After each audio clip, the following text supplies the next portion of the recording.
ঘটনাটি আনুমানিক 1985 কি 86 সালের দিকে কিশোরগঞ্জের কোনো একটি প্রত্যন্ত গ্রামে ঘটেছিল। বন্ধুর বড় চাচার নাম ছিল মোহাম্মদ আব্দুর রহমান। ঘটনাটি যখন ঘটে তখন ওনার বয়স মাত্র 21 বছর। ওনাদের বাড়িটি ছিল টিনের বাড়ি। রহমান চাচা বারান্দার একটি ঘরে ঘুমাতেন। ওনার বিছানার পাশে একটি জানালা ছিল, যেটি দিয়ে বাড়ির উঠান এবং সামনের অংশ দেখা যেত। উঠান পার হয়েই ছিল ঘন ঝোপঝাড় আর ফসলের ক্ষেত। একদিন রাত্রে রহমান চাচা খাওয়া দাওয়া শেষে যথারীতি ওনার ওই ঘরে ঘুমাতে যান। সেদিন কিছুটা গরম পড়েছিল, তাই উনি বিছানার পাশের জানালাটি খোলা রেখেই শুয়ে পড়েছিলেন। জানালা দিয়ে আসতে থাকা মৃদু ঠান্ডা হাওয়ায় কিছুক্ষণের মধ্যেই ওনার চোখ ঘুমে লেগে আসে। রহমান চাচা হারিয়ে যান ঘুমের রাজ্যে। ঘুমের মধ্যে রহমান চাচা একটি স্বপ্ন দেখতে থাকেন। উনি স্বপ্নে দেখেন যে স্বপ্নের মধ্যেও উনি ওনার সেই ঘরটিতেই শুয়ে আছেন, কিন্তু উনি ঘুমিয়ে নেই। উনি ওনার বিছানার পাশের খোলা জানালাটি দিয়ে এক দৃষ্টিতে বাইরের দিকে তাকিয়ে রয়েছেন। আকাশে পূর্ণ চাঁদ এবং চারপাশ জ্যোৎস্নার ঝলমলে আলোয় দিনের বেলার মতো আলোকিত হয়ে উঠেছে। উনি দেখতে পান ওনার বাড়ির উঠান পেরিয়ে যে ঘন ঝোপঝাড় রয়েছে সেখান থেকে কেউ একজন বেরিয়ে আসছে। তার উচ্চতা কোনোভাবেই স্বাভাবিক মানুষের মতো নয়। দীর্ঘকায় এই অবয়বটি ধীরে ধীরে এগিয়ে এসে বাড়ির উঠোনের উপর দাঁড়ায়। এবার যেন রহমান চাচা স্পষ্টভাবে অবয়বটিকে দেখতে পাচ্ছিলেন। দানবাকার সেই অবয়বটির উচ্চতা ছিল প্রায় 10 ফুটের মতো এবং তার সারা শরীর কুচকুচে কালো রঙের বড় বড় কাঁটায় ভর্তি ছিল। দানবটির টকটকে লাল চোখগুলো দেখে মনে হচ্ছিল সেগুলো থেকে যেন আগুন ঠিকরে বের হচ্ছে। দানবটি রহমান চাচার দিকে তাকিয়ে খুবই রাগান্বিত স্বরে বলে ওঠে, রহমান, কাজটা তুই ঠিক করলি না, মরবি তুই, তোকে মরতেই হবে। এই কথাটি বলে দানবটি প্রচন্ড আক্রোশে ভয়ানক এক গর্জন করে ওঠে। এমন অবস্থায় হঠাৎ করেই রহমান চাচার ঘুম ভেঙে যায়। রহমান চাচা ধরফর করে শোয়া থেকে উঠে বসেন। ওনার পুরো শরীর ঘামে ভিজে গিয়েছিল। উনি জানালা দিয়ে বাইরের দিকে তাকিয়ে অস্বাভাবিক কিছুই দেখতে পান না।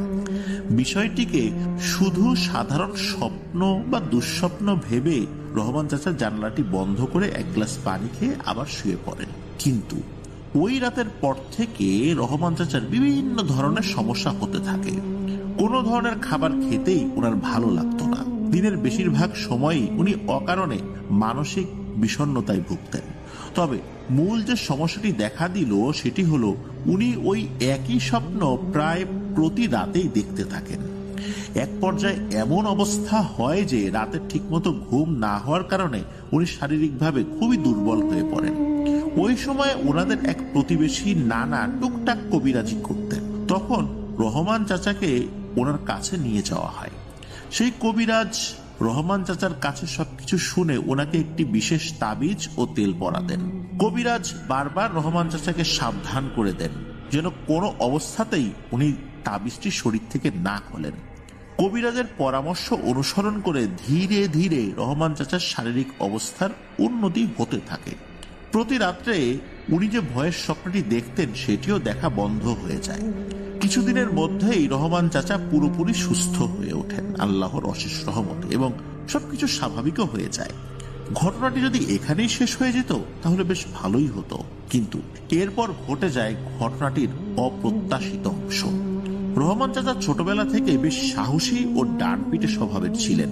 তাই সুস্থ হওয়ার কিছুদিন পর উনি শরীর থেকে কবিরাজের দেয়া তাবিজটি খুলে রাখেন এই ভেবে যে আর কোনো সমস্যাই হবে না। এভাবে অনেক দিন কেটে যাওয়ার পর চলে আসে বর্ষাকাল। সারাক্ষণ আকাশে মেঘের আনাগোনা, থেমে থেমে অঝোর ধারায় বৃষ্টি নেমেই চলছে। এরকমই এক রাত্রে পূর্বে পরিকল্পনা করা মাফিক রহমান চাচা বন্ধুদের সাথে বিলে মাছ ধরতে যান। উনি সাথে একটি ট্যাটা নিয়ে গিয়েছিলেন মাছ শিকার করার জন্য। আকাশ মেঘাচ্ছন্ন হওয়ায় সেই রাত্রে চারপাশটা বেশ অন্ধকার ছিল। মাছ ধরতে থাকার এক পর্যায়ে রহমান চাচা ওনার পায়ের কাছে পানির মধ্যে একটি বড় মাছের নড়াচড়া টের পান। সেটি লক্ষ্য করে সজোরে ওনার হাতে থাকা ট্যাটা চালিয়ে দেন। উনি বুঝতে পারেন যে ট্যাটাটি পানির নিচে থাকা মাছের শরীরে বিদ্ধ হয়েছে, কিন্তু রহমান চাচা যখন ট্যাটাটি ধরে উপরের দিকে তুলতে যাবেন তখন উনি কিছুতেই সেটি টেনে তুলতে পারছিলেন না। এমনটা মনে হচ্ছিল যে সেটি বোধহয় পানির তলদেশে কোনো কিছুর সাথে জোরালোভাবে আটকে গিয়েছে।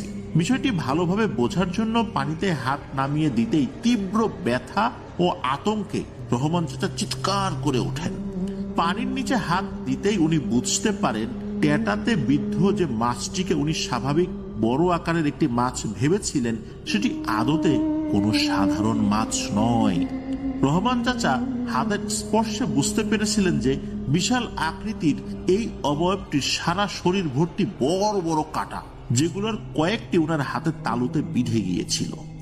আচমকা ব্যথা পেয়ে যখনই রহমান চাচা অন্য হাতে ধরে থাকা ট্যাটার উপরের অংশ ছেড়ে দিয়েছেন, তখনই পানির নিচে থাকা সেই ভয়ানক জিনিসটি প্রবল বেগে একটি ঝাড়া দিয়ে ট্যাটাবিদ্ধ অবস্থাতেই পানির গভীরে চলে যায়। এদিকে রহমান চাচার চিৎকার শুনে আশপাশে থাকা ওনার বন্ধুরা সাথে সাথে ছুটে আসেন। ওনার হাতে প্রচন্ড ব্যথা করছিল এবং হাতের তালুতে অনেক জ্বালাপোড়া করছিল। সবাই মিলে রহমান চাচাকে তাৎক্ষণিকভাবে ওনার বাড়িতে নিয়েও আসেন। বাড়িতে ফিরে উনি ওনার পরিবারের সদস্যদেরকে পুরো বিষয়টি খুলে বলেন। তখন অনেকে বলেন রহমান চাচার হাতে হয়তো বিষাক্ত কোনো কিছুর খোঁচা লেগেছে। ওনার আম্মা প্রাথমিকভাবে কিছুটা হলুদ বেটে ওনার হাতের তালুর লাল হয়ে যাওয়া জায়গাটিতে লাগিয়ে দেন। এরপর কয়েকদিনের মধ্যেই রহমান চাচার হাতের ব্যথাটি পুরোপুরি ঠিকও হয়ে যায়। তবে এই ঘটনার চতুর্থ দিন সকালে ঘুম থেকে উঠে রহমান চাচা খেয়াল করেন ওনার হাতের তালুতে যেখানে সেই ভয়ানক জিনিসটির কয়েকটি কাঁটা বিঁধে গিয়েছিল সেখানে হালকা রঙের কিছু ছোপ ছোপ দাগের মতো তৈরি হয়েছে। প্রথমে বিষয়টি তেমন গুরুত্ব সহকারে না নিলেও ধীরে ধীরে ওই ছোট ছোট কালো দাগগুলো হাতের তালু থেকে ওনার পুরো শরীরে ছড়িয়ে পড়তে থাকে। সময় বাড়ার সাথে সাথে রহমান চাচার স্কিনের উপর ফুটে ওঠা দাগগুলো আরো গাঢ় হয়ে উঠছিল এবং ওই জায়গাগুলোতে রাত হলেই অসহনীয় জ্বালা পড়া শুরু হতো। রহমান চাচা সেই অসহ্য যন্ত্রণায় সারা রাত ছটফট করতেন। ওনাকে চিকিৎসকের পরামর্শ অনুযায়ী বেশ কিছু ওষুধও খাওয়ানো হয়, কিন্তু কিছুতেই কোনো কাজ হয় না। এক রাত্রে রহমান চাচা সেই আগের মতো একটি স্বপ্ন দেখেন। উনি দেখেন কাঁটাযুক্ত ভয়ানক দানবটি ওনার বাড়ির উঠোনে এসে দাঁড়ায় এবং তাচ্ছিল্যের ভঙ্গিতে ভারী গলায় ওনাকে বলে, বলেছিলাম না তুই মরবি, তোকে তো মরতেই হবে, কেউ বাঁচাতে পারবে না তোকে। এই বলে দানবটি অট্ট হাসি হাসতে থাকে। দানবটির কথা শুনে রহমান চাচা ভয়ে চিৎকার করে ওঠেন এবং ওনার ঘুমও ভেঙে যায়। ওনার চিৎকারে ওনার পরিবারের সদস্যদেরও ঘুম ভেঙে যায়। রহমান চাচা ওনার দেখা স্বপ্নের বিষয় সবাইকে বলেন। তখন ওনার পরিবারের সদস্যরা বুঝতে পারেন যে এটি হয়তো কয়েক মাস আগে রহমান চাচার সাথে ঘটে যাওয়া ঘটনার সাথেই সম্পর্কযুক্ত। পরদিন সকালে চাচাকে সেই কবিরাজের কাছে নিয়ে যাওয়া হয় যিনি প্রথমবার এই রহমান চাচার সমস্যাটি নিয়ে কাজ করেছিলেন। কবিরাজ প্রথমেই রহমান চাচাকে জিজ্ঞেস করেন যে ওনার দেওয়া সেই তদবিরটি কোথায়।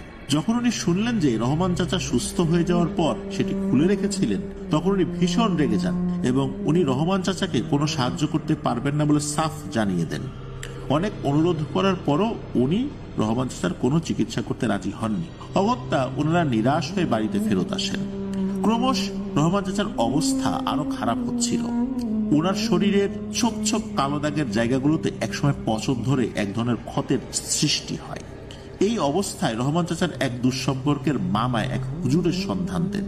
ওই হুজুরের বাড়ি ছিল রহমান চাচাদের গ্রাম থেকে বেশ কিছুটা দূরে। রহমান চাচা যেহেতু অনেক অসুস্থ অবস্থায় ছিলেন, তাই ওনার পরিবারের সদস্যরা ওই হুজুরকে অনুরোধ করেন, অনেক অনুনয় বিনয় করে অনুরোধ করেন যে একটু কষ্ট করে হলেও যেন হুজুর সাহেব একটিবারের জন্য ওনাদের বাড়িতে গিয়ে রহমান চাচাকে দেখে আসেন। হুজুর সাহেব ওনাদেরকে আশ্বস্ত করেন এবং বলেন যে উনি রহমান চাচাকে দেখতে যাবেন।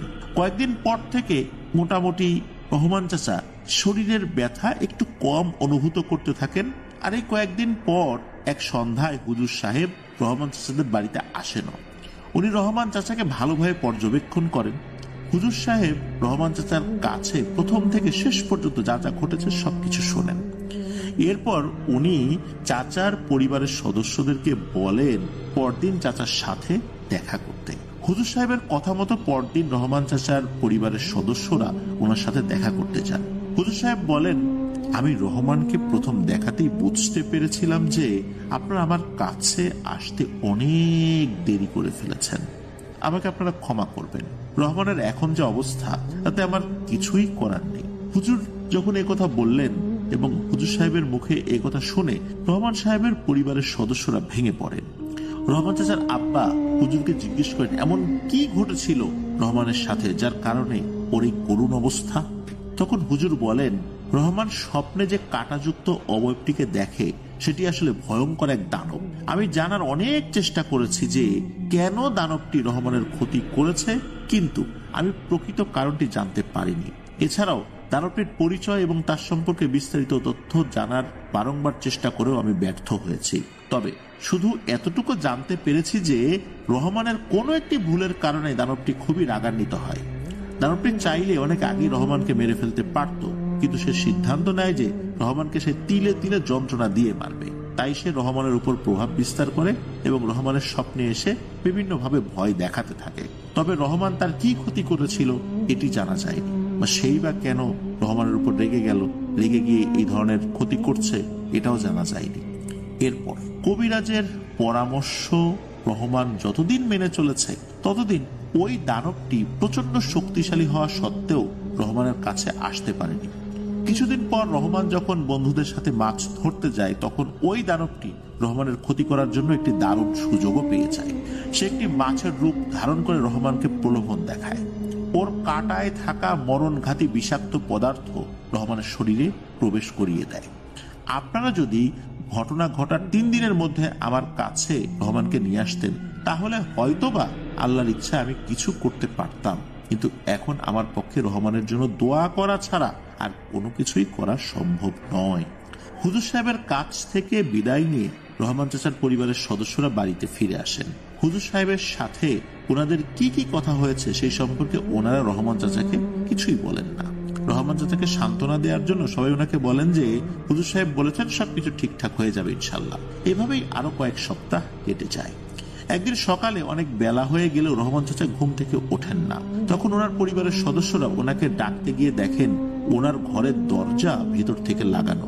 তখন সবাই জোরে জোরে দরজার কড়া নাড়তে থাকেন এবং ওনার নাম ধরে ডাকতেও থাকেন। এরকম ভাবে কিছুটা সময় পার হয়ে গেলেও যখন রহমান চাচার কোনো সারা শব্দ পাওয়া যায় না তখন বাড়ির সবাই মিলে দরজাটি ভেঙে ফেলেন। ঘরের ভিতরে ঢুকে ওনারা যে দৃশ্য দেখেন সেটি দেখার জন্য ওনারা যে প্রস্তুত ছিলেন না এটা বলা যাবে না। ওনারা মানসিকভাবে হয়তো বা কিছুটা হলেও প্রস্তুত ছিলেন। ওনারা দেখেন রহমান চাচার নিথর দেহ বিছানার এক কোণে পড়ে রয়েছে, আর রহমান চাচার চোখ, নাক, কান থেকে রক্ত গড়িয়ে পড়ে শুকিয়ে তা কালচে বর্ণ ধারণ করেছে। চোখের সামনে ছেলের এমন করুণ অবস্থা দেখে রহমান চাচার আম্মা এক হৃদয় বিদারক আত্মচিৎকার দিয়ে জ্ঞান হারিয়ে ফেলেন। শোনা গিয়েছে জ্ঞান ফেরত আসার পর ওনার নাকি শরীরের একাংশ অবশ হয়ে যায়, মানে প্যারালাইসিস হয়ে যায়। যখন এই ঘটনাটি সংগ্রহ করা হয় তখনও নাকি রহমান চাচার আম্মা এই অবস্থাতেই ছিলেন। এভাবেই রহস্যময় কোনো এক ঘটনার কারণে রহমান চাচার এই করুণ পরিণতির মাধ্যমেই এই ঘটনাটির ইতি ঘটে। এটি ছিল ঘটনা। প্রিয় লিসেনার্স, আপনাদের কাছে কি মনে হয় কি হতে পারে? কেনই বা রহমান চাচার সাথে এমনটা হলো যেটা হুজুরও জানতে পারলেন না?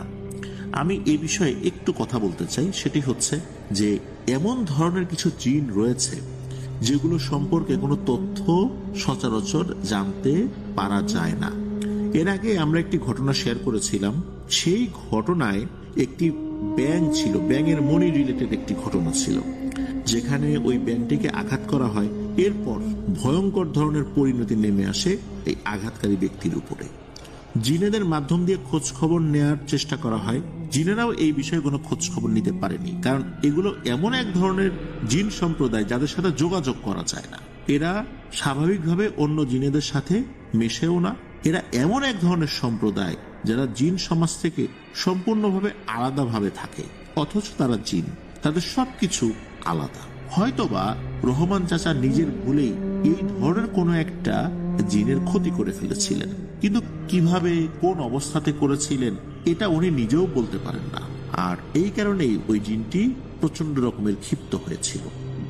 প্রিয় লিসেনার্স, আমাদের চ্যানেলে যারা বিভিন্ন ধরনের ঘটনা শুনেছেন, আপনারা হয়তোবা অনেকেই অনুমান করতে পারবেন, আমারও অনুমান এটাই যে রহমান চাচা হয়তোবা নিজের অজান্তায় এমন কোনো প্রাণীকে আঘাত করেছিলেন বা হত্যা করেছিলেন যেটি ছিল জিন, অথবা এমনও হতে পারে যে উনি ওনার চলার পথে ওই কাঁটাওয়ালা ওই জিনের কোনো ক্ষতি করেছিলেন, যার কারণে ওই জিনটি এইভাবে ক্ষিপ্ত হয়েছিল। আমার কাছে এটাও মনে হয় যে ঠিকমতো চিকিৎসা আসলে করা হয়নি, কারণ শুধু একটি তাবিজ দিয়ে তার এই চিকিৎসা পদ্ধতিটা থামিয়ে দেয়া এটি একটি ভুল সিদ্ধান্ত ছিল। আরো ভালো কোনো হুজুর দেখানোর মাধ্যম দিয়ে এই বিষয়টা নিয়ে আরো পুঙ্খানুপুঙ্খ যাচাই বাছাই করে সেটার ভালো কোনো চিকিৎসা গ্রহণ করা উচিত ছিল। যেহেতু ওই তাবিজটা গ্রহণ করার পর আপাতত দৃষ্টিতে সেটা থেমে গেছে বলে মনে হয়েছে, রহমান চাচাও চিন্তা করছেন উনি সুস্থ হয়ে গেছেন, যার কারণে উনি কবিরাজের দেয়া পরামর্শ মেনে চলেন নাই, আর ওই ভয়ঙ্কর দানবটিও সেই সুযোগ পেয়ে যায়। আরো একটি ব্যাপার হচ্ছে, এটা আমাদের এর আগেও কয়েকটি ঘটনা আমি বলেছিলাম, আমি একটি ঘটনা শেয়ার করেছিলাম, এটা রাজবাড়ির ঘটনা ছিল। ঘটনাটির শিরোনাম ছিল বিষ পিশাচ। পিশাচ শ্রেণীর জিনেরা যদি মানুষের শরীরে কামড় দেয়, কাটা ফুটিয়ে দেয়, কোনোভাবে যদি বিষ ছড়িয়ে দেয়, তাহলে এটি নামানো কিন্তু সাধারণ কোনো ওঝা বা কবিরাজের কাজ নয়। পিশাচের বিষ নামানোর জন্য বিশেষ পদ্ধতি রয়েছে, এই পদ্ধতি সবাই জানেন না। সুতরাং যদি আমাদের মধ্যে কেউ এই ধরনের সমস্যার শিকার হয়েই যায়, তাহলে কাল বিলম্ব না করে ভালো কোনো রাকি বা ওঝার কাছে যেতে হবে। এমন ওঝা না যিনি সাপের বিষ নামান। সাপের বিষ আর পিশাচের বিষ কিন্তু এক জিনিস নয়, এটা কিন্তু মাথায় রাখতে হবে। সাপুরেদের কাছে গেলে কিন্তু হবে না। এটি নামানোর পদ্ধতিও ভালো কোনো রাকি, আলেম অথবা ভালো কোনো কবিরাজ জানতে পারেন। তবে এই কবিরাজগুলোর সংখ্যা ইদানিং অনেক কমে গিয়েছে। এই ধরনের কবিরাজগুলো এখন অনেকেই মারা গিয়েছেন। হাতে গোনা যা কয়েকটা আছে সেগুলো আসলে তথ্য আমাদের কাছে থাকে না, বা আমরা এরকম জানিও না। আর যারা জীবিত আছেন হয়তোবা কারো কারো সন্ধানে আছেন এরকম কিছু ব্যক্তি। আর এই ধরনের ব্যক্তিগুলো হয় কি, ওনার মৃত্যুর পূর্বে এগুলো কাউকে আসলে ওইভাবে শেখায় যান না, কারণ এই বিদ্যার অপব্যবহার হতে পারে। তারা যখন এই বিদ্যাটা শেখেন, তারা তাদের গুরুর কাছে প্রতিশ্রুতিবদ্ধ থাকেন যে এমন কাউকে শেখানো যাবে না যে লোভে পড়ে এই বিদ্যাটার অপব্যবহার করবে। এই কারণেই সারা জীবনে তারা ওই ধরনের ব্যক্তিকে পানও না, কখনো কখনো নিজের ছেলে পেলেদেরকেও শিক্ষা দিয়ে যান না। এইভাবেই এই বিদ্যাটা হারিয়ে যাচ্ছে। যে ঘটনাটি উনি পাঠিয়েছেন, এই ঘটনাটি ওনার এক দাদির কাছ থেকে সংগ্রহ করেছেন, আর ঘটনাটি ওই দাদির বাবার সাথে ঘটেছিল। বিশেষ কিছু কারণে ঘটনার এক্সাক্ট স্থান সম্পর্কে উনি তথ্য দিতে অপারগতা প্রকাশ করেছিলেন, কারণ তথ্যগুলো উপস্থাপন করলে নতুন করে অনেক বিষয় সামনে চলে আসবে, ঝামেলা হতে পারে। এই কারণে মূলত উনি সেই বিষয়গুলো একটু এড়িয়ে গিয়েছেন। আর ওই দাদিও যেহেতু এই তথ্যগুলো প্রকাশ করতে অনীহা প্রকাশ করেছিলেন, এই কারণেই মূলত উনি এটি দেননি। যাই হোক, ঘটনাটি লোহাগাড়া উপজেলারই খুবই নাম করা একটি গ্রামে ঘটেছিল। প্রিয় লিসেনার্স, ঘটনাতে আমরা ঢোকার আগে একটি অনুরোধ কিন্তু করব, যারা এই ঘটনা শোনা শুরু করেছেন আমাদের লাইক বাটনে প্রেস করতে কিন্তু ভুলবেন না। আর আজকের এই ঘটনার লিঙ্কটি অবশ্যই আপনারা আপনাদের পার্সোনাল আইডিতে শেয়ার করে দিতে পারেন। চলুন চলে যাই আমাদের মূল ঘটনায়। ঘটনার সময়কাল এটি মুক্তিযুদ্ধেরও আরো বেশ আগে। সালটা সম্পর্কে ওই দাদি ভালো করে বলতে পারেননি। উনি বলেছেন হয়তোবা 60-62 সাল এরকম হবে আর কি। আর উনি এই ঘটনাটি খুব ভালোভাবে বলেছিলেন ইমরান হোসেন ভাইকে। উনি যতটুকু শুনেছিলেন, উনি তো সময় খুব বেশি বড় ছিলেন না, ছোটই ছিলেন। তো যাই হোক, এই যে দাদি, এই দাদির বাবার নাম ছিল রাঙা মিয়া। রাঙা মিয়া নামে উনি বেশ পরিচিত ছিলেন। হয়তোবা গ্রামের এখনো অনেক মুরব্বী এই রাঙা মিয়াকে চিনে থাকবেন, এরকম লোক জীবিত আছেন। এই রাঙা মিয়া ছিলেন খুবই সাহসী এবং বদমেজাজি একজন মানুষ। শারীরিক গঠনের দিক দিয়ে তিনি ছিলেন মাঝারি উচ্চতার, গায়ের রং ছিল কালো এবং খুব শক্তিশালী মানুষ ছিলেন আর কি। ওই এলাকার মোটামুটি সবাই তাকে খুব ভালো করে ওই সময় চিনত। তিনি মূলত ক্ষেত খামারের কাজ করতেন, পাশাপাশি খালে মাছ ধরা, গরু চড়ানো, রাতে মাঠে ফসল পাহারা দেওয়ার কাজ উনি করতেন। আর যেহেতু উনি খুব বদমেজাজি মানুষ ছিলেন, এতটাই বদমেজাজি ছিলেন যে প্রতিবেশী যারা ছিলেন তাদের কোনো গবাদি পশু যদি ভুল করে তার বাড়ির আঙিনায় চলে আসতো, তাহলে এই রাঙা মিয়া হাতের কাছে যা পেত তাই দিয়ে ওগুলোকে আঘাত করত আর তাদের মালিকদেরকে অকথ্য ভাষায় গালিগালাজ করত। তো একদিন সন্ধ্যার দিকে, তখন মাগরিবের আজান দেয়নি, দিবে দিবে ভাব, মানে সন্ধ্যা নেমে এসেছে। ওই সময় তো আসলে এরকম ঘড়ির সময় ধরে আজান দিত না, তখন দেখতো সন্ধ্যা লেগে আসছে তখন আজান দিত, কারণ অনেক মসজিদে তো তখন ঘড়ি ছিল না, অনুমানের উপর ভিত্তি করে সাধারণত দিত, যেটা অনেক আগে থেকে হয়ে আসছে ওইভাবে আর কি। তো যাই হোক, তো এই রাঙা মিয়া মাঠ থেকে বাড়িতে আসেন। তো বলে রাখা ভালো, ওনাদের বাড়ির উঠোনের এক পাশে কিছু শাক সবজি লাগানো ছিল। তখন এই রাঙা মিয়া দেখেন একটি কালো গরু এই সবজি খেতে ঢোকার চেষ্টা করছে এবং চারপাশের বেড়াটা ভেঙে ফেলেছে। উনি তো এমনিতেই বদমেজাজি মানুষ, আর এটা দেখে তো তার মেজাজ আরো খারাপ হয়ে যায়। তিনি কাউকে কিছু না বলে একটা মোটা লাঠি নিয়ে সোজা গরুটাকে পেটাতে থাকে। গরুটা তখন তার ভাষায় আত্মচিৎকার করতে থাকে। এভাবে অনেকক্ষণ ধরে ওই গরুটাকে তিনি পেটান। গরুটা খুব আহত হয়। এরপর তিনি ওই গরুটাকে একটা গাছের সাথে বেঁধে রাখেন। তারপর তিনি বাড়ির ভিতরে ঢুকে তার স্ত্রীকে গালিগালাজ শুরু করেন। সে কেন এটা খেয়াল করেনি, এটাই তার অপরাধ। তারপর তার স্ত্রী তাকে বলে যে কোথায় গরু, চলো, আমি তো কোনো শব্দ পাইলাম না, কোনো বেড়া ভাঙার শব্দ তো আমি শুনলাম না। তখন রাঙা মিয়া তার স্ত্রীকে দেখানোর জন্য নিয়ে আসেন যেখানে ওই গরুটাকে বেঁধে রাখা হয়েছে, এবং গরুটা যে সবজি ক্ষেত নষ্ট করছিল, বেড়া ভেঙে ফেলেছে, সেটাও দেখানোর জন্য আর কি নিয়ে আসেন আর কি।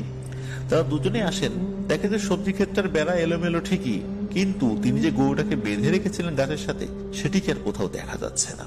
রাঙা মিয়া তো অবাক, গরুটা গেল কোথায়? তিনি তো বেশ শক্ত করে গাছের সাথে বেঁধে রেখেছিলেন, কোনো গরু তো এভাবে ছুটতে পারে না। যাই হোক, তিনি চিন্তা করেন হয়তো কোনোভাবে ছুটে গেছে, যেতেই পারে, কিংবা যার গরু সে এসে খুলে নিয়ে গেছে। তারপর তিনি হাত মুখ ধুয়ে রাতের খাওয়া দাওয়া করে শুয়ে পড়েন। তখনকার দিনে কিন্তু সন্ধ্যার পরপরই রাতের খাওয়া খেয়ে সবাই শুয়ে পড়ত। মাঝ রাতে তিনি একটা স্বপ্ন দেখেন। তিনি দেখেন তিনি একটা ফাঁকা মাঠের ভিতর, সেখানে উঁচু একটা ঢিবির মতো, তার উপর তিনি দাঁড়িয়ে আছেন। চারদিকে মোটামুটি বেশ অন্ধকার।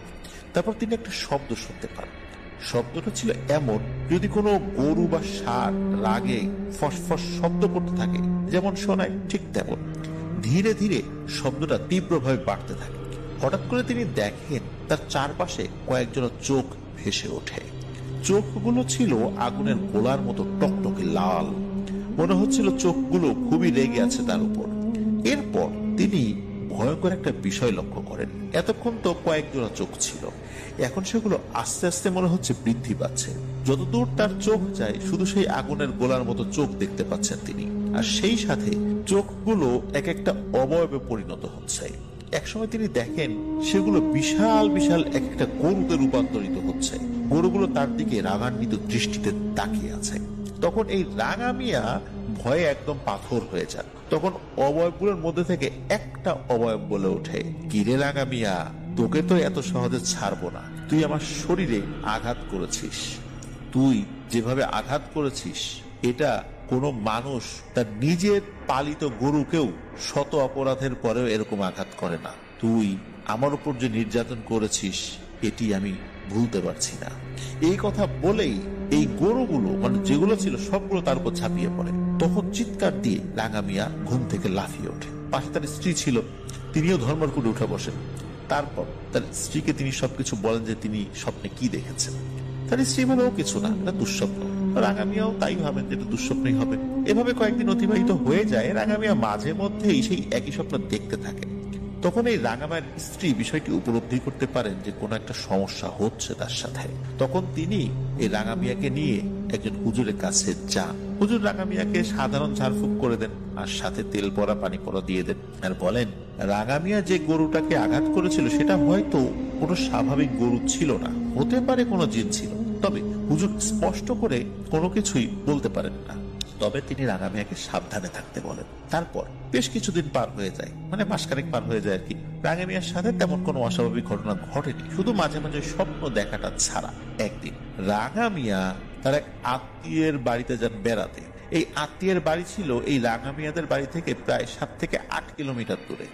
হেঁটে যাওয়া আসা করলে 2.5 ঘন্টার মতো লাগে সময়। তো রাঙা মিয়া যেদিন বাড়িতে চলে আসবেন ওই আত্মীয় বাড়ি থেকে, সেই আত্মীয় তাদের বাড়ির জন্য কিছু পিঠা বানিয়ে দেন, যে বাড়িতে যাচ্ছ নিয়ে যাও ছেলেগুলোর জন্য। তো রাঙা মিয়া সেগুলো নিয়ে রওনা হন। রওনা দিতে দিতে এশার আজান দিয়ে দেয়। আর এশা আজানের পরও 2-2.5 ঘন্টা হাঁটা তো কোনো ব্যাপার না আসলে। বেশ কিছুটা পথ উনি হেঁটে চলেও আসেন, কোনো সমস্যা হয় না। তো রাঙা মিয়ার বাড়ি পৌঁছাতে 1 কিলোমিটারের মতো পথ তখনও বাকি আছে। তখন রাঙা মিয়া একটা স্থানে এসে পৌঁছে। জায়গাটা ছিল এমন যে বড় একটা ফসলের মাঠ, তার ভেতর দিয়ে চলে গেছে একটা কাঁচা মাটির রাস্তা। সেই রাস্তার মধ্যে আবার ছোট্ট একটা খালের মতো, সেটা পার হওয়ার জন্য একটা কালভার্ট রয়েছে। তবে খালে সে সময় পানি নেই বললেই চলে, কারণ তখন মোটামুটি ভালোই শীত পড়েছিল। তো রাঙা মিয়া হাঁটতে হাঁটতে কালভার্টের কাছে চলে আসেন। তখন তিনি কালভার্টের এক পাশে উঠেছেন, তখন রাঙা মিয়া দেখেন কালভার্টের অপর প্রান্তে কেউ একজন বসে আছে। সেই জিনিসটা রাঙা মিয়ার দিকে পেছন করে বসে আছে, মানে পিঠ দিয়ে বসে আছে আর কি। আর তার মুখটা 2 হাঁটুর মধ্যে কিছুটা গুজে রেখেছে। রাঙা মিয়া ধীরে ধীরে তার দিকে এগিয়ে আসেন, কিন্তু সেই জিনিসটার মুখ তিনি দেখতে পাচ্ছেন না। তিনি একটি বিষয় খেয়াল করে আটকে ওঠেন। তিনি দেখেন ওই জিনিসটার মাথায় 2 বড় বড় শিং। ভয় পেল, তিনি সাহস জুগিয়ে বলেন, এই কেড়ে ওখানে সর সামনে থেকে। তখন সেই জিনিসটা রাঙা মিয়ার দিকে তাকায়। রাঙা মিয়া দেখেন এটা দেখতে পুরো বডিটা স্বাভাবিক মানুষের মতো হলেও হাত এবং পায়ের আঙ্গুলের জায়গায় গরুর পায়ের মতো খুর। আর সবচেয়ে ভয়ানক ব্যাপারটা হলো তার মাথাটা ছিল সম্পূর্ণ গরুর মতো, মাথায় বড় বড় 2 শিং। এটা দেখে রাঙা মিয়া তো ভয়ে দিশেহারা হয়ে পড়ে। তিনি যে কি করবেন বুঝতেই পারছেন না। তারপরও নিজেকে সামলে নেন এবং বুদ্ধি করে ওনার সাথে থাকা একটা বিড়ি ধরান। এর মধ্যে সেই ভয়ানক জিনিসটা কথা বলে ওঠে, বলে, কিরে রাঙা মিয়া, চিনেছিস আমাকে? সেদিন তো খুব মেরেছিলি, আজকে কি করবি? আজকে কি মারবি নাকি? কি ভেবেছিস এই যে বিড়ি ধরালি, এই বিড়ির আগুন তোকে বাঁচাতে পারবে আমার হাত থেকে? এই বলে জোরে জোরে ভয়ঙ্কর ভাবে হাসতে থাকে ওই অবয়বটি। এদিকে রাঙা মিয়া দেখেন যে তার আর মাত্র 1টি বিড়ি অবশিষ্ট রয়েছে। মানে সারা পথ ধরে খেতে খেতে তো আসছে, এমনিতেই আসছে খেতে খেতে। তো উনি তো আর ভাবেন না এই ধরনের ভয়ঙ্কর সিচুয়েশনে পড়বেন। যেহেতু 1টি বিড়ি অবশিষ্ট রয়েছে, তখন রাঙা মিয়া মনে মনে ভাবেন আজকেই তার দিন শেষ। এর মধ্যে অবাক করে দিয়ে সেই জিনিসটা বলে ওঠে, রাঙা মিয়া, তোর হাতের পিঠাগুলো আমাকে দিয়ে দে। আমি খেতে খেতে যতটুকু সময় লাগবে এর ভিতরে যদি তুই পালাতে পারিস তাহলে আজকের মতো বেঁচে যাবি। এ কথা শুনে রাঙা মিয়া পিঠার হাড়িটা হাত থেকে ছুঁড়ে ওইখানে ফেলে দিয়ে দেন এক দৌড়। বেশ কিছুক্ষণ পর উনি পেছন দিকে তাকিয়ে দেখেন ওই জিনিসটা তার পেছনে দৌড়াতে দৌড়াতে আসছে। এদিকে উনি এই সময়ের মধ্যে কিন্তু দৌড়াতে দৌড়াতে অনেকটা পথ চলেও এসেছেন ওর বাড়ির কাছাকাছি। হঠাৎ করে তিনি তার পিঠে প্রচন্ড এক আঘাত অনুভব করেন। এরপর উনি সেন্স হারিয়ে ফেলেন। যখন তার হুঁশ ফেরে তখন তিনি দেখেন তার বাড়িতে তার চারপাশে সব লোক বসে আছে। তো তিনি সবাইকে জিজ্ঞেস করেন তিনি বাড়িতে কিভাবে আসতেন। তখন বাড়ির লোকজন বলে যে সে বাড়ির কাছাকাছি পড়েছিল, কিছু লোক রাতের বেলায় তাকে বেহুশ হয়ে পড়ে থাকতে দেখে, ওই পথ দিয়ে ফিরছিল। তখন তো রাত খুব বেশি হয়নি, এই কারণেই তাকে ধরাধরি করে বাড়ি দিয়ে যায়। সবাই তাকে জিজ্ঞেস করে কি হয়েছিল, তারপর তিনি পুরো ঘটনা সকলকে খুলে বলেন। বাড়ির সবাই তাকে নিয়ে খুবই চিন্তিত হয়ে পড়েন। আবারও তাকে হুজুরের কাছে নিয়ে যান। নিয়ে যেতে যেতে মোটামুটি সন্ধ্যা হয়ে যায়। হুজুর বলেন এশার নামাজের পর তিনি চেষ্টা করবেন সেই জিনটিকে হাজির করার। ও হুজুর চেষ্টা শুরু করেন। ওখানে তেমন কোনো লোক ছিল না। হুজুর ছিল, রাঙা মিয়া ছিল, রাঙা মিয়ার স্ত্রী ছিল, আর একজন আত্মীয় ছিল। উনি অনেকক্ষণ ধরে চেষ্টা করছেন রাঙা মিয়ার উপরে ওই জিনটাকে হাজির করার জন্য, কিন্তু কোনোভাবেই উনি সফলকাম হতে পারছিলেন না। এভাবে অনেক সময় চেষ্টা করার পর হঠাৎ করে ভয়ানক এক হুঙ্কার দিয়ে ওই জিনটা হাজির হয়। সাধারণত দেখা যায় যখন কোন লোকের উপরে জিন হাজির করার চেষ্টা করা হয়, জিনটি ওই লোকের মধ্যে ঢুকে কথা বলে। কিন্তু হুজুরকে অবাক করে দিয়ে এবং উপস্থিত সকলকে অবাক করে দিয়ে ভয়ানক যে ব্যাপারটি ঘটে সেটা হলো ওই জিনটা রাঙা মিয়ার শরীরে হাজির না হয়ে ব্যতিক্রম যে ঘটনাটি ঘটেছিল সেটা হচ্ছে যে জিনটা সশরীরে এসে হাজির হয় এবং জিনটা তার নিজস্ব রূপে হাজির হয়। সে এক ভয়ানক দৃশ্য। হুজুর এইরকম এক দৃশ্য দেখে উনি কি জিন হাজির করে কি কথা বলবেন, উনি নিজেই ভয়ে অবস্থা খারাপ হয়ে যায়। উপস্থিত ছিলেন রাঙা মিয়ার স্ত্রী এবং তার আত্মীয়, এবং রাঙা মিয়া নিজেও এত লোকের সামনে এই জিনিসটা দেখে। উপস্থিত সকলে দেখতে পারেন যে এটার মুখ এবং মাথা হুবহু গরুর মতো, লম্বা 2 বড় বড় শিং, চোখগুলো আগুনের মতো টকটকে লাল, এবং হাত এবং পায়ের আঙ্গুলের জায়গায় গরুর পায়ের মতো খুর রয়েছে, আর পুরো শরীরে বড় বড় পশম। হুজুর নিজেকে সামলে নিয়ে তাকে সুন্দর করে একটা সালাম দেন, কিন্তু ওই অভাবটা ওই সালামের উত্তর দেন না। ওই জিনটা হুঙ্কার দিয়ে বলে ওঠে, এই হুজুর, তোর কি জীবনের মায়া নাই? আমাকে কেন বিরক্ত করছিস? আমাকে কেন এত ডাকাডাকি করছিস? তারপর হুজুর বলেন যে জনাব, আপনি কেন আল্লাহর এই বান্দাটাকে ভয় দেখাচ্ছেন? জিনটি আবারও হুঙ্কার দিয়ে বলে ওঠে, আমি ওকে কেন ভয় দেখাচ্ছি সেটা আমার কাছে জিজ্ঞেস না করে ওর কাছ থেকে শুনে নে। আমি এতদিন ধরে ওর বাড়ির পাশে তাল গাছে থাকি। এই এলাকার কেউ কখনো বলতে পারবে যে আমি কাউকে ভয় দেখিয়েছি, কারো কোনো ক্ষতি করেছি? ওই দিন কোনো একটা কারণে আমার ওই ক্ষেতের মধ্যে ঢোকার প্রয়োজন ছিল, কিন্তু আমি আমার নিজের শুরুতে ঢুকতে পারছিলাম না, এই জন্য গরুর শুরুতে ঢুকছিলাম। আমি তো ওর ক্ষেত নষ্ট করিনি, খালি কয়েকটা বেড়ার জায়গা সরে গিয়েছিল। আর এই কারণে ও যেভাবে আমাকে আঘাত করেছে, এটা কোনো মানুষ কাউকে করতে পারে না, শুধু অমানুষের পক্ষে এটা সম্ভব। সুতরাং আমাকে হাজির করে ওর প্রতি সহানুভূতি দেখানোর কোনো ধরনের চেষ্টা হুজুর তুই করবি না। আর যদি এই চেষ্টা তুই করিস, তাহলে রাঙা মিয়ার শাস্তি আমি কিছুটা সময় স্থগিত রেখে তোর পিছনে লাগবো, আর তোর পিছনে লাগলে তোর বংশ সহ নির্বংশ করে দেব। সুতরাং আমাকে আর বিরক্ত করার চেষ্টা করবি না। আমি যে প্রতিজ্ঞা করেছি এটা আমি করবই। আমাকে কোনো ভোগ দিয়ে, কোনো গরু ছাগল খাসি মুরগি দিয়ে, মিষ্টি দিয়ে আমাকে মানাতে পারবি না। কারণ এই ঘটনার পরে আমি আমার জিন সমাজে খুব হাসি ঠাট্টার পাত্র হয়েছি। সুতরাং এর প্রতিশোধ আমি নেবই। আমার আত্মসম্মানে আঘাত লেগেছে, এর থেকে আমি কখনোই পিছপা হব না। হুজুর বিভিন্নভাবে তাকে বোঝানোর চেষ্টা করেন, কিন্তু ওই জিনটা কোনোভাবে রাজি হয় না। সে রাঙা মিয়াকে মেরেই ছাড়বে এই কথা বলে ওই জিনটা ওখান থেকে চলে যায়। ইতোমধ্যে রাঙা মিয়ার স্ত্রী তো অজ্ঞান হয়ে গেছে যখনই ওই জিনিসটাকে দেখেছে। রাঙা মিয়া তো ভয়ে ভয়ে আছে, চোখ বন্ধ করে রেখেছে। আর তার যে আত্মীয়, সে ওই জিনিসটা দেখেই ঘরের বাইরে দৌড় দিয়ে চলে গেছে, পালিয়ে চলে গেছে। মানে এমন ভয়ানক একটা দৃশ্য, এটা তো আসলে কেউ দেখে সহ্য করতে পারবে না। যাই হোক, হুজুর বলে দেন যে এটা তার পক্ষে সম্ভব না, ভালো কোনো হুজুরকে যেন তারা দেখায়। তখন তারা হতাশ হয়ে বাড়িতে ফেরত আসেন। বাড়ি আসার পথে কোনো সমস্যা হয়নি। তারা আরো ভালো কবিরাজ বা হুজুরের খোঁজ করতে থাকেন, কিন্তু তারা পাচ্ছিলেন না। যেখানেই শোনেন যে অমুক গ্রামে ভালো কোনো কবিরাজ আছেন, সেখানে তাকে নিয়ে যাওয়া হচ্ছিল, কিন্তু কাজের কাজ কিছুই হচ্ছিল না। ওই জিনটাকে কোনোভাবে আর হাজিরি করা যায় না। সবাই সাধারণ ঝাড়ফুঁক করে বলেছিল যে আরো ভালো কোনো কাউকে দেখাতে। এভাবে দিনের পর দিন কাটতে থাকে, আর রাঙা মিয়ার সাথে বিভিন্ন ভয়ানক ঘটনা ঘটতে থাকে।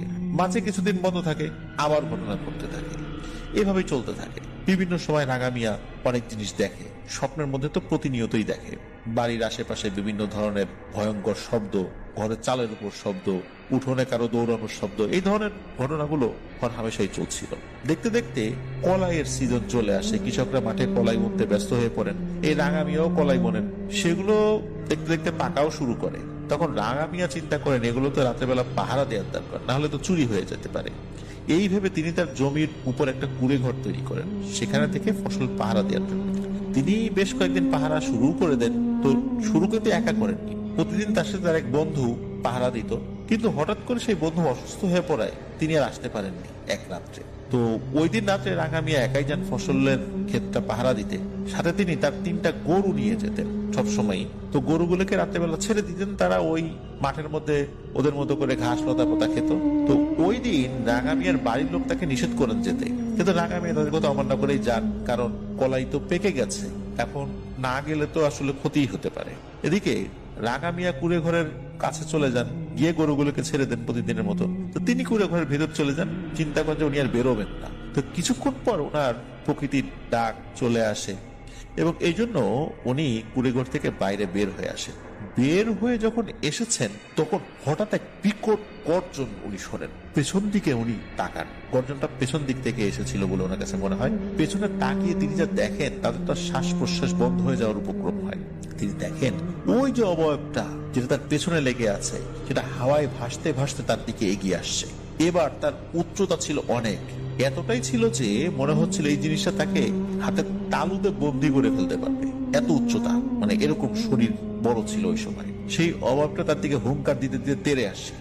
রাঙা মিয়া এটা দেখে এক দৌড়ে কুড়ে ঘরের ভিতরে ঢুকে পড়েন এবং দরজা বন্ধ করে দেন। তখন তিনি শুনতে পান ওই জিনিসটার ভয়ানক হুঙ্কার। ওই জিনিসটা বলতে থাকে, রাঙা মিয়া, আজকে তোকে আমার হাত থেকে কেউ বাঁচাতে পারবে না। এটা বলছে আর হুঙ্কার দিচ্ছে। তো রাঙা মিয়া সাহস করে কুড়ে ঘরের বেড়াগুলো একটু ফাঁকা করে দেখার চেষ্টা করেন। তিনি সেখান দিয়ে দেখেন যে ওই জিনিসটা কুড়ে ঘরের চারপাশ দিয়ে হাওয়ায় ভাষার হুঙ্কার দিচ্ছে। কিন্তু অদ্ভুত একটি বিষয় খেয়াল করেন যে তার যে 3টা গরু, এই গরুগুলো প্রত্যেকের জন্য ছুটে এসেছে এবং কুড়ে ঘরের 3 পাশে দাঁড়িয়ে আকাশের দিকে তাকিয়ে ওই গরুটার দিকে তাকিয়ে ফসফস শব্দ করছে। সাধারণত গরুগুলো অতি প্রাকৃত কোনো জিনিস দেখে ভয়ে পালিয়ে যাওয়ার চেষ্টা করে, ছোটাছুটি শুরু করতে থাকে। অথচ এই 3টা গরু বিভিন্ন জায়গায় ছড়িয়ে ছিটিয়ে ঘাস খাচ্ছিল বা তাদের মতো করে খাবার খাচ্ছিল, কিন্তু এই 3টা গরু এখানে এসে ওই ভয়ানক গরুর দিকে তাকিয়ে ফসফস শব্দ করছে, মানে রেগে ফসফস শব্দ করছে। এটা দেখে রাঙা মিয়া খুব অবাক হন এবং ওই গরুগুলোর প্রতি উনি বেশ অনুরক্ত হয়ে যান, তাদের প্রতি আরো ভালোবাসা জাগে যে আমার এই গরুগুলো এই সময় পালিয়ে না গিয়ে এখানে এসে এরকম করছে, কারণটা কি এটা উনি বুঝতে পারেন না। তো তার কাছে এতটুকু মনে হয় ওই জিনিসটা রাঙা মিয়াকে যেহেতু আক্রমণ করতে এসেছে, ওই গরুগুলো তাকে কোনোভাবে মালিককে হেফাজত করার চেষ্টা করছে। এভাবে বেশ কিছুক্ষণ চলে। এভাবেই আস্তে আস্তে সকাল হয়ে যায়। রাঙা মিয়া ঘরের থেকে আর বের হননি। সকাল যখন হয়ে যায়, মানে ফজরের আজান যখন হয়ে গেছে, তখন ওই জিনিসটা ওখান থেকে চলে যায়। কিন্তু অদ্ভুত ব্যাপার, ওই জিনিসটা ওই ঘরের মধ্যে কিন্তু ঢুকতে পারে, বাইরে থেকেই হুঙ্কার ছাড়ছিল আর কি। রাঙা মিয়া গরুগুলোকে নিয়ে বাড়িতে চলে আসেন, সবাইকে সবকিছু খুলে বলেন। ওই গরুগুলো কোনো অস্বাভাবিক গরু ছিল না, তারই পালিত গরু, কিন্তু গরুগুলোর এরকম আচরণ দেখে সকলকে উনি বলেন যে গরুগুলো কেন এরকম আচরণ করলো আমার ঠিক বোধগম্য হলো না, তবে মালিকের প্রতি ভালোবাসা থেকেই হয়তো বা তারা এই কাজটি করেছে। যাই হোক, এর মধ্যে বাড়ির সকলে তাকে তো খুব রাগারাগি করছে যে তাকে বারবার তো বলা হয়েছিল উনি যেন না যান। তো ওই দিনই তারা বেশ দূরে একজন কবিরাজের সন্ধান পান, ঠিক করেন যে পরের দিন সেখানে যাবেন। কিন্তু ওই রাতেই ঘটেছে একটা অনাকাঙ্ক্ষিত ঘটনা। রাঙা মিয়া ও তার স্ত্রী শুয়ে আছেন। ওই দিন আর উনি কলাই ক্ষেত পাহারা দিতে যান নাই, যেহেতু আগের রাতে এরকম একটা ভয়ানক ঘটনা ঘটেছে। তখন রাঙা মিয়ার স্ত্রীর ওয়াশরুমে যাওয়ার প্রয়োজন হয়, তাই তার স্ত্রী তাকে একা ঘরে রেখে ওয়াশরুমে যান। ওয়াশরুম যেটা গ্রামের সাধারণ ওয়াশরুম, ঘর থেকে একটু বাইরে হয়। তো উনি ওয়াশরুমে গিয়েছেন, হঠাৎ করে তিনি ঘরের মধ্যে থেকে তার স্বামীর বিকট গোঙানির শব্দ শুনতে পান। তিনি ওয়াশরুমে না গিয়ে দ্রুত ঘরে চলে আসেন। এসে যা দেখেন এটা কোনোভাবেই সহ্য করার মতো নয়। তিনি দেখেন তার স্বামী বিছানায় শোয়া, কিন্তু তার হৃৎপিণ্ড বরাবর বুকের উপর বড় একটা ছিদ্র হয়ে আছে, আর সেখান থেকে রক্ত গলগল করে পড়ছে। তখন তিনি তার পেছন থেকে, মানে ঘরের বাইরে থেকে একটা কথা শুনতে পান। তখন তিনি ঘুরে পেছনের দিকে তাকান, দেখেন সেই জিনিসটা, ওই অবয়বটা। সে বলছে, বলছিলাম না যে ওকে আমি ছাড়বো না, আমি আমার কাজ করে গেলাম, এই বলে ভয়ঙ্কর এক বিকট হাসি দেয়। এবং রাঙা মিয়ার স্ত্রী দেখে ওই জিনিসটার খুরের মতো যেই হাত, ওইখানে কিছু একটা আছে যেটা থেকে রক্ত ঝরে পড়ছে। রাঙা মিয়ার স্ত্রী আর বুঝতে বাকি রইল না যে এটা তার স্বামীর বুকের মধ্যে থেকেই কোনো একটা জিনিস বের করে নিয়ে হয়েছে। এরপর তিনিও চিৎকার দিয়ে বেহুশ হয়ে যান। পরবর্তী তার হুশ ফিরলে দেখেন সবাই তার চারপাশে, আর রাঙা মিয়া নিথর শরীরটাও পড়ে আছে। পরে রাঙা মিয়াকে গোসল করানো হয়, দাফন কাফন করানো হয়। অবাক করা বিষয় হচ্ছে, রাঙা মিয়ার শরীরের ভিতর থেকে হৃৎপিণ্ডটা নিয়ে যাওয়া হয়েছিল, আর এই হৃৎপিণ্ডটা আর কোথাও পাওয়া যায়নি। আর রাঙা মিয়ার মৃত্যুর পর তার পরিবারের সাথে আর কোনো ভয়ানক ঘটনাও ঘটেনি, ওটা থেমে যায়। রাঙা মিয়ার মৃত্যুর সাথে সাথেই ওই জিনিসটার ইতি ঘটে। তো এটাই ছিল রাঙা মিয়ার সাথে ঘটে যাওয়া ভয়ঙ্কর একটি সত্য ঘটনা। প্রিয় লিসেনার্স, আসলেই পৃথিবীতে অনেক ভয়ানক ঘটনাই ঘটে। কখনো কখনো সেই ঘটনাগুলোর সলিউশন করা যায় বুঝিয়ে শুনিয়ে, বা অনেক সময় আমরা দেখেছি যে তাদেরকে কোনো জিনিস দিতে হবে, দিলে চলে যাবে। কিন্তু যেখানে আসলে আত্মসম্মানের প্রশ্নটা চলে আসে, তখন কেউ আসলে তার জায়গা থেকে ছাড় দিতে চায় না। এই জিনটার বেলায়ও এই ঘটনাটি হয়েছিল। যেহেতু তার আত্মসম্মানে আঘাত লেগেছে, এই কারণে সে তার অবস্থানে অনড় ছিল। কোনোভাবেই সে তার প্রতিশোধ না নিয়ে যাবে না, সেটা সে করেও ছিল। আর যেহেতু রাঙা মিয়াকে হত্যা করার পর ওই পরিবারের কারোর সাথে আর কোনো ভয়ানক ঘটনা ঘটেনি, এই কারণে ওই পরিবারের কোনো সদস্য নতুন করে কোনো কবিরাজের কাছে যাননি। এটি ছিল ঘটনা। ধন্যবাদ ইমরান হোসেন ভাই, চমৎকার একটি ঘটনা লিসেনারদের উদ্দেশ্যে আপনি পাঠিয়েছেন। আশা করছি লিসেনারদের কাছে ঘটনাটি ভালো লাগবে। প্রিয় লিসেনার্স, আপনারা যারা এখনো আমাদের চ্যানেল সাবস্ক্রাইব করেননি তারা দ্রুত সাবস্ক্রাইব করে ফেলুন প্লিজ। আর লাইক বাটনে প্রেস করতে কিন্তু ভুলবেন না। আমাদের চ্যানেল লিঙ্কটা কিন্তু আপনারা আপনাদের আইডিতে শেয়ার করে দিতে পারেন। আমাদের ফেসবুক পেজ এবং গ্রুপ রয়েছে আপনার দখল ওয়ার্ল্ড নামে। এই দুটো লিঙ্ক আমরা আমাদের ভিডিও ডেসক্রিপশনে দিয়ে রেখেছি, সেখানে কি আপনারা আমাদের পরিবারের সদস্য তো হয়ে যেতে পারেননি, সেই সাথে আমাদের ফেসবুক পেজ এবং গ্রুপের লিঙ্কটাও কিন্তু আপনারা শেয়ার করে দিতে পারেন। আপনারা আপনাদের মূল্যবান মতামত পোস্ট করে বা কমেন্ট করে জানাতে পারবেন। আর আপনারা যারা ঘটনা পাঠাতে চান তারা লিখে অথবা রেকর্ড করে যে কোনোভাবে ঘটনা পাঠাতে পারবেন afnandaholworld@gmail.com এই ইমেল অ্যাড্রেসে। ইমেল অ্যাড্রেসের স্পেলিংটাও আমরা আমাদের ভিডিও ডেসক্রিপশনে দিয়ে রেখেছি, সেখানে গিয়ে স্পেলিংটা চেক করে নিতে পারবেন। কোনো ভয়েস কলে, স্পেশালি মেসেঞ্জার, তারপর হোয়াটসঅ্যাপ বা ইমোতে ভয়েস কলে অথবা এই 3টা অপশনে লিখে ঘটনা আমরা নিতে পারছি না বলে আন্তরিকভাবে দুঃখিত। ইমেল ছাড়া অন্য কোনোভাবে ঘটনা নিলে আমাদের পক্ষে সেটা মেনটেন করা অত্যন্ত কঠিন হয়ে পড়ে, যার কারণে ইমেল করেই আপনাদেরকে কষ্ট করে হলেও ঘটনা পাঠাতে হবে।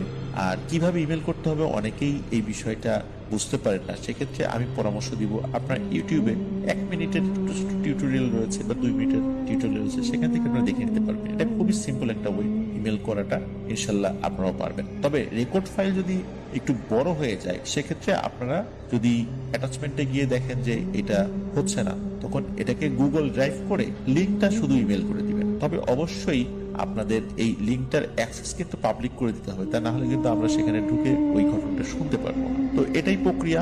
প্রিয় লিসেনার্স, আজকের মতো বিদায় নিচ্ছি। আসছে সোমবার অমীমাংসিত রহস্যের আরো একটি এপিসোড নিয়ে আপনাদের সামনে ইনশাল্লাহ হাজির হব। সে পর্যন্ত সকলে ভালো থাকবেন, সুস্থ থাকবেন, আমার জন্য দোয়া করবেন, আমার পরিবারের জন্য দোয়া করবেন, আপনাদের জন্য দোয়া রইল, আপনাদের পরিবারের প্রত্যেকের জন্য দোয়া রইল। মহান আল্লাহ সুবহানাহু ওয়া তাআলা আমাদেরকে ভালো রাখুন, সুস্থ রাখুন, নিরাপদে রাখুন, আফনান দ্য হোল ওয়ার্ল্ডের সাথে রাখুন। আসসালামু আলাইকুম। প্রিয় লিসেনার্স, আসসালামু আলাইকুম।